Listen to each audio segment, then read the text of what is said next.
I was a busy mum of 3 boys. I had a full-time job. I worked as a higher-level teaching assistant of children with severe and profound disabilities. I used to walk, cycle, go to the gym.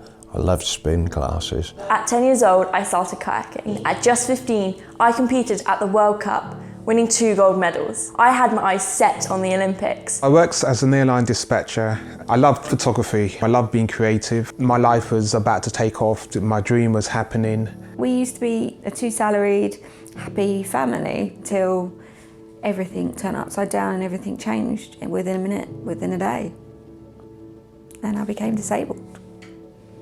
One day, after just messing around at school, I sustained a head injury, leading to a traumatic brain injury. I then spent months not knowing what was wrong, and like no one believed me. I had a real bad turn and we really didn't understand what it was, but I was losing my speech, I was uncoordinated, and I had a seizure at the top of the stairs.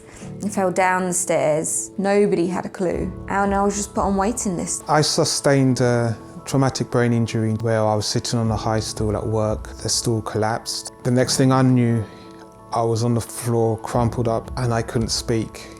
I was just praying that I would get up. I didn't understand that I sustained a traumatic brain injury. The only how I knew about that was through being referred to Headway, and that was 6 months after the accident. I was sedated, had the operation, and gave me an anaesthetic which reacted with some of the other drugs that I was on and caused a collapse, cardiac arrest. It's been a very difficult journey getting the support to manage my traumatic brain injury and FND. We're a family of 5 with no support. My children have become my young carers. I should have the same rights as everybody else. Following a seizure, I was then diagnosed with FND. But this came with its own problems because, being under 18, there is no treatment pathway or professional. I have problems with balance, mobility, and stamina. Feeling abandoned, it increased my anxiety, increased my depression. I've had 2 functional strokes. I couldn't eat or swallow for 2 months. My body is hypersensitive to sound. I have poor hand coordination. Loss of hearing and some sight loss. I was paralysed from the neck down for 4 months and I still can't feel my legs. Insomnia. Chronic mental and physical fatigue. Speech difficulties. I struggle with headaches and acute dizziness all the time.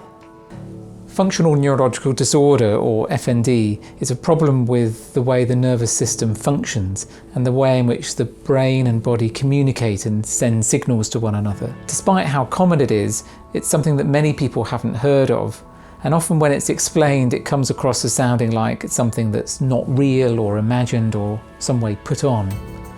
This is just simply not true. My name is Robert. I'm 66 years old. I'm a legal advisor and a trustee for FND Hope UK. My name is Gemma. I am 34 years old and I run a peer support group that aim to bring people with FND together. I am Anthony. I am an FND peer support volunteer and an NHS Expert Patients Programme Living Well co-tutor. I'm Georgia. I was misdiagnosed with FND for 2 years, which prevented me from getting the right treatment, but I am still an FND Hope warrior. FND is the most common condition that you've never heard of. It can affect anyone, your wife, husband, children, friends and family. Our patient voices you've just heard highlight the lack of awareness and treatment services on offer and the possible misdiagnosis. This needs to change now.